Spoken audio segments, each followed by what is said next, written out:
Sådan går du fra mundlam i tysk til at begynde at kunne svare på tysk allerede i den første time med mig. Seriøst, Helle Sofia, kan man det?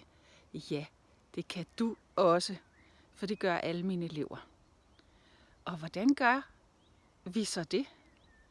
Ja, vi tager hensyn til, at når du har et passivt sprog, fordi du ikke bruger dine sproglige muskler til daglig, så kan man ikke bare starte en samtale på et højt niveau og sige, bitte erzähl mir über die Geschichte von bla bla bla und charakterisiere die Hauptperson bla bla bla. Det er for svært for din hjerne. Ikke fordi du ikke kan finde ud af det, men hvis du skal svare på en stus, når jeg sidder og taler til dig, så skal vi starte et helt andet sted. Så skal vi starte der, hvor jeg siger, na, wo wohnst du? Ja, ich wohne in Virum, eller hvor du nu bor. Und was ist dein Lieblingsessen? Ja, mein Lieblingsessen ist Pizza.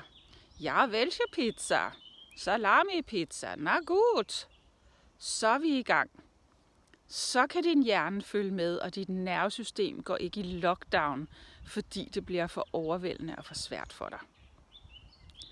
Hvis du gerne vil prøve, hvordan det er, så kan du enten booke en prøvetime i linket under videoen her, eller du kan ringe og tale med mig eller skrive en sms og spørge, hvad det koster for et forløb. Jeg har nogle forskellige priser og forskellige pakker. De fleste booker et sted mellem 4 og 8 gange op til en eksamen, og så er de rigtig godt kørende.